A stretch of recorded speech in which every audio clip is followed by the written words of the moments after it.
what I found out, right, and I know you like one of the king closers, Mr. TTP, right? So what I found out is the majority of, and correct me if I'm wrong, the majority of sellers don't want to sell their property for pennies on the dollar, man. Right. I mean, we're normally dealing with, I don't know, let's say 4 to 8% of the population, would you say? Yep. Somewhere along lines. Yep.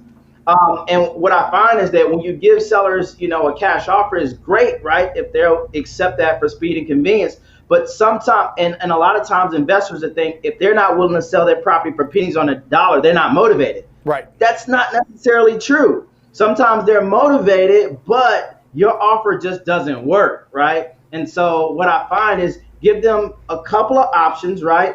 Both of the options making sense for you, right? And then you'll find it actually increases your conversion quite a bit. So that's the reason I do it. And man, I used that strategy when I had a job working 50 to 70 hours a week, and it still allowed me to keep up with, investors at the time that was, working full time. And I barely had just a glimpse of time to invest in the real estate business, but it still allowed me to pick up deals by adding that to the, the tool belt, man. That's basically the reason I do it. I love it. And we talked about, the foundation of real estate investing is finding discounted properties, right? And then you've got a lot of different things, right? You've got fix and flip, you got your rental portfolio, you got development, you've got be in the bank, you've got all these different things, but it starts with finding those motivated sellers. Now, they might not be motivated to take a cash offer, but they're motivated to do something. So when a lead comes into you, Brian, what does that look like? Are you putting it through some sort of like mental filter that you're like, okay,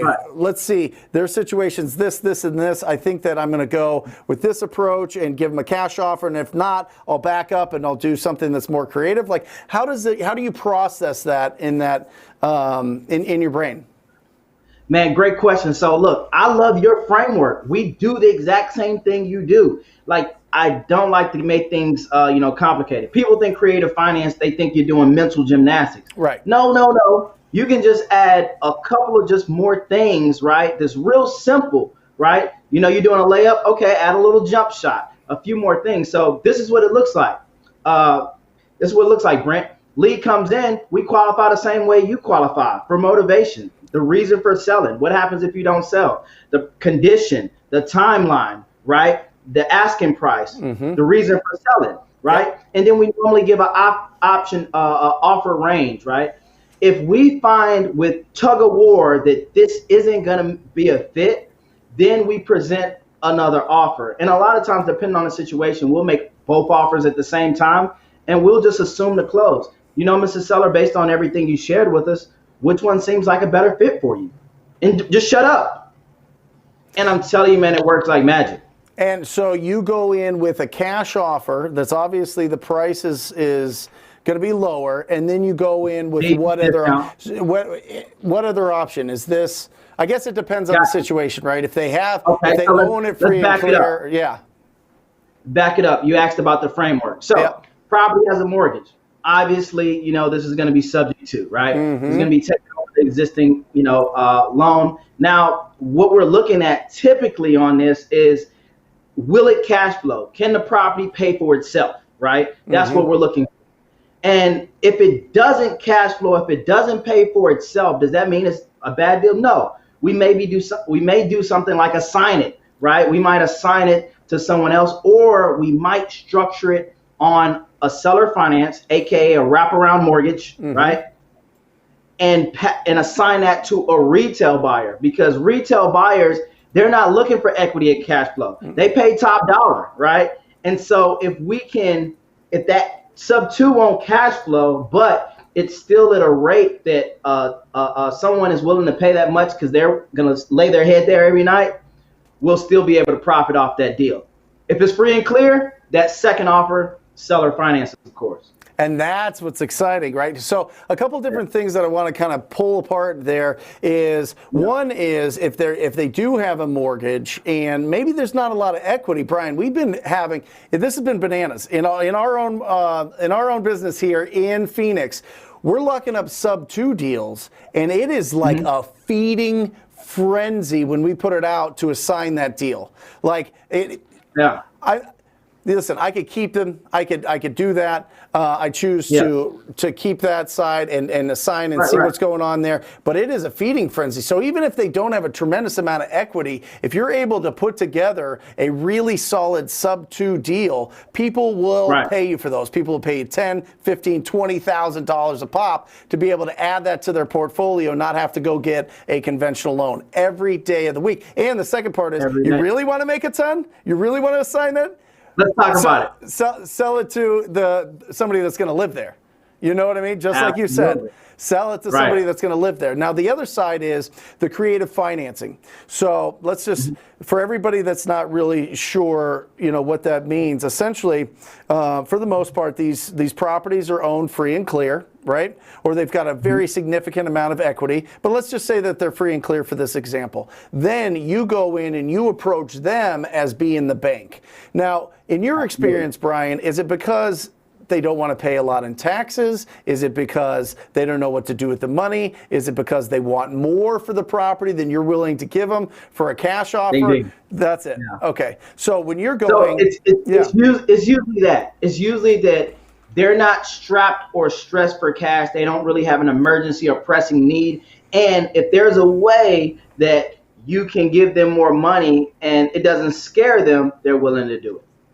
I love it. So how do you structure that? Do you put together a note? Do you put together a lease agreement with a purchase? Do you put together, do you have somebody handle the paperwork for you, like a closing attorney or title company? Like, how does that work? So we write up the agreement, whatever. So Brent, if I'm looking to purchase your property, seller finance from you right now, your property's worth $100,000. I shot you a cash offer, $50,000 to $70,000, depending on the repairs. You say kick rocks, get out of my house, or hang up, right? Yeah. And I offer you an offer of, let's say, $80,000 for that exact same property. I would offer you $40,000 to $50,000, Brent. We would actually write that agreement up, right? $80,000. I normally don't just throw out interest. I don't negotiate against myself. I love this. I love this. Yes. If they insist, we're probably gonna start talking there. But I'm gonna start at rock bottom. But we would put that $80,000. We would put the term. We would put the interest rate.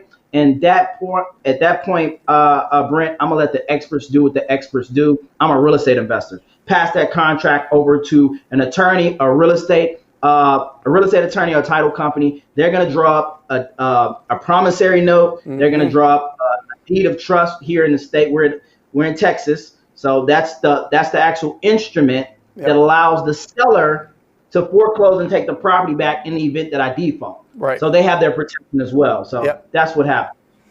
Did you hear what he said, everybody? He said he lets the experts take care of it. He's a real estate investor. His job is to go find the discounted properties and the deals and the opportunities and run a team in the business and cherry pick the deals that he wants to keep. He's not going out there getting scientific with every line of the promissory note or the contract or anything, right?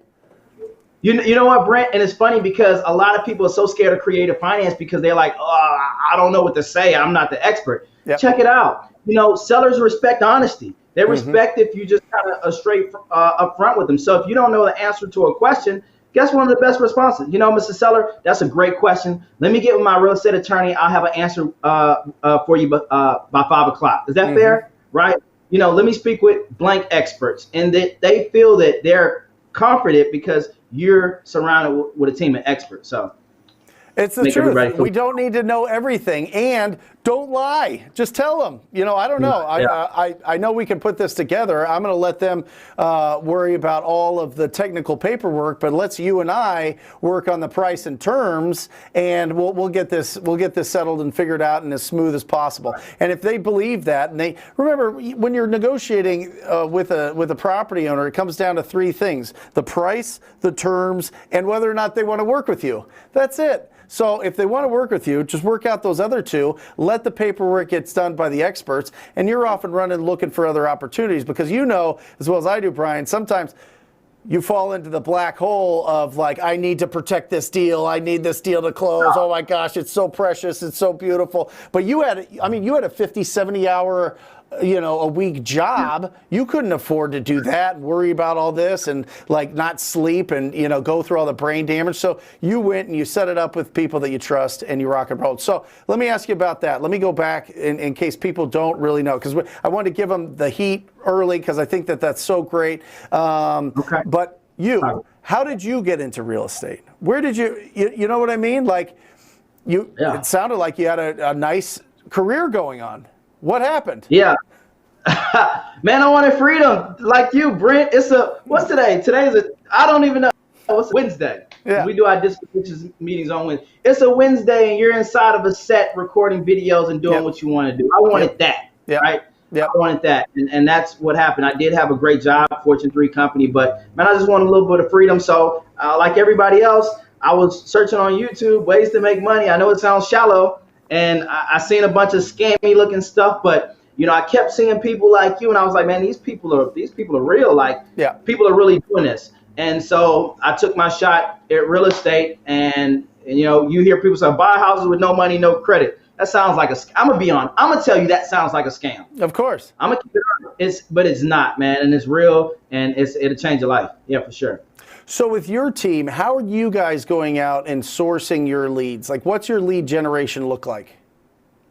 Right. So we shifted more so now. Cold calling's our number one. Man, last year and the year before, honestly, man, RVMs was our top. Sure. We were killing it, right? But, the regulations and everything, man, it's just a lot harder. We've maneuvered so many different ways to get those messages through, and the delivery rate is just kind of coming down. So we've been beefing up cold callers. I think we have 8 cold callers at the time. So cold callers are number one, man. Number 2, still do a little bit of RVM, and 3rd is Facebook. So that's our top 3 marketing channels right now. Fantastic. Cold calling, RVM, and then Facebook. So when these leads come in, who's working them? Is it going directly to you? Is it going to an acquisition manager, salesperson, or maybe a lead manager? Where do they go? Because you got 8 callers. I mean, it's got to be like raining leads, right? You know what I mean? You got to filter those. So once the leads are filtered, right, and it's a qualified lead, these people are interested in selling. They understand that we're not retail buyers. They get assigned to one of our acquisition managers, okay? And the acquisition managers, of course, they make that follow-up call, and then they try to close the deal or contract the deal. So that's where it goes next. They contract the deal, they contract the deal, they put all the, they got the contract, everything's in Podio, they press a button, it goes to dispositions. Dispositions does that thing and try to find a buyer for the property. That's the process. Very simple. Let me ask you about a struggle that I'm having, okay? This is a struggle that I'm having in my business. The struggle is we have them come in, we get big deals, Brian. We do really well at that, but there's a lot that we don't. There's a lot that we don't. I'm so jealous. There's a lot that we don't get. And it's like, in my mind, I don't want my acquisition managers going cash and creative, because I feel like they're going to lean towards the creative more than the cash, and then that's going to throw off cash flow. Right, it's going to throw off the cash flow, and then what do I pay them if we get those deals? It's very, it's a confusing thing. So how do you balance that out? Or do they know if a property comes in that it's most likely going to be a seller finance versus a traditional wholesale, or do they kind of have to work that out on their own? Yeah, so they work it out on their own, and that's a great thing that you said to have an issue with, right? Because I'm gonna tell you an issue that was more prominent, right? That we had to because we had licensed acquisition managers, and it was kind of like, okay, if we can't wholesale it, we can list it, and if they try to convert things into a listing, they would kill the company's profit. It's like, whoa, But so that was more of a problem than what you're talking about. For that. No, because it makes more sense for the acquisition managers to contract it as a wholesale deal. They'll make more money. Right. So the only reason we would even do creative finance for them is if the seller, it's no way we're getting a cash offer accepted. And then do you just pay them a flat fee if you get it through? Because I assume that now you own this property, right? And they're like, oh, I did all this work. So you just give them like a flat fee or something? So check it out. It depends on what type of deal it was. Okay. Right. So you remember earlier I said, let's say the deal doesn't really have any equity and it doesn't really cash flow either, because investors buy for equity and cash flow. Yeah. So on a deal like that, we would assign it and step away. So the assignment fee is the same. It might be a $10,000 assignment fee or a $15,000 assignment fee. And so you're back to the basics. You pay them a percentage based on that assignment fee. However, if it's something that I keep or one of the my partner keeps or somebody within the company keeps, this is how we do it at our company, because we promote everybody in our company having ownership, right? Yes. Or building wealth. We don't want to just be like, employees and we're working. So what we do is that person, if they're taking it off the table, that they have to pay the company a $5,000 assignment fee. Love it. Smart. Right. And by the way, that's a smoking deal for them. I mean, $5,000. Yeah, it's a smoking deal. You know, a seller finance deal. And everybody wins. Nobody wants to be like, oh, the company owners are getting rich and one day I'll be an investor, right? So that's how we kind of put that into our company, to where employees also can buy deals. And it's really interesting. And for everybody building a team, listen to me. Keep your salespeople happy. Keep your salespeople happy, because they will make or break your business and your conversions. And I think, Brian, that is just absolutely beautiful what you just said there, because I think a lot of times as owners we go, hey, wait a second. I paid for the marketing. I paid for this opportunity. I want to build my own net worth. Why would I pay somebody an assignment? Oh, man. And that's what really destroys the culture in a business. And it's just me, Brent. I don't know if anybody else agrees. I don't even. Matter of fact, I was with Steve Trang and I was talking to Max and Ryan. One of the top acquisition guys that kind of moved over. I was talking to him, and we all was agreeing that I really don't even like the word employees. Right. And be tossing that around the company, saying my employees, I just say team members. They're part of the team. Whether you're acquisitions, lead managers, dispo. So they feel a part of something.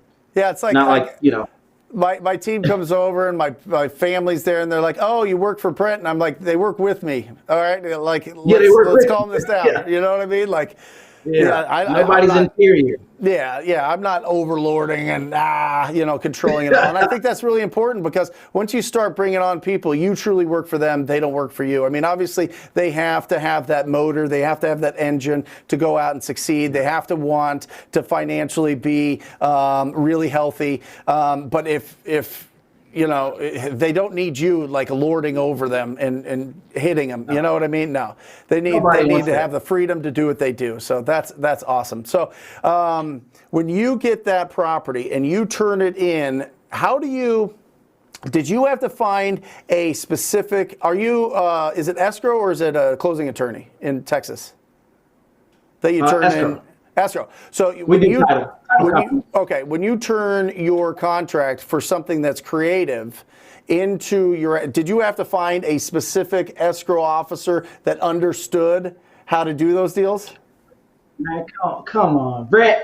I know this is for the audience, and you already know the answer to that question. This is for education for everybody, of course, right? It's the same thing with real estate, agents. I've been an agent for 30 years, right? But there's some that still don't know half of what real estate is today, right? You got to teach. Sometimes you got to teach attorneys. Sometimes you got to teach title companies. Or if you don't have the bandwidth or the patience to do that, you go find someone that is competent and they understand what is going on today and the things that you actually can pull off. So yes, you got to find some people that understand that. Give me an example. I have real estate attorneys that will not touch a subject to. Right. They'll touch a owner finance deal if there's no underlying lien, but a subject to, they won't touch it. But then I have some that they'll do it all day. So yeah. That's it, and that was the point. I obviously was setting that up because it's really important.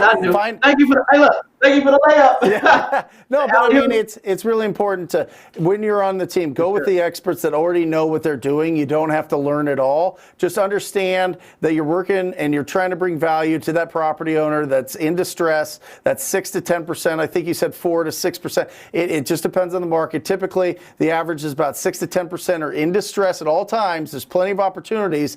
But if you open up your toolbox a little bit more with some creative and let the people handle control the logistics, then you're going to get more deals, and your team and you and your portfolio are going to be a lot happier. So that's incredible. Do we have any questions that are popping up for both of us, or are we just rocking and rolling? Okay, we're just rocking and rolling. People are just like, so that is awesome. So Brian, how do people... Are you live on YouTube right now? We're live on YouTube. Yeah, we go live every Thursday, every Wednesday. There you go. There you go. Chevy J 92 gives you some love. So, Brian, how do people get a hold of you? How do they find you? How do they be in your world? Man, YouTube. I have a little YouTube channel as well. I don't put out as much awesome content as Brent. I need to get consistent. It's fantastic. I think it's fantastic. It's really good. My videos, but, I think I'm most active on Instagram, and man, I've been addicted to Clubhouse. So awesome. So guys, definitely follow him on Clubhouse. It'll alert when he's on there, and you can go in there and pick his brain and get some really great questions answered. And then obviously follow him on Instagram and check out his YouTube channel. So Brian, thank you so much, man. That was absolutely incredible. I think you brought a lot of like real instruction to this. So thank you so much. I know the audience loved it. So. Thank you for all your content, man. I love your channel, man. Thank you. All right. See you, Brian. Thank you. If you like this video, smash that subscribe button, because we put out new videos every single day. And if you have a question that you want me to answer personally, join us live every Wednesday.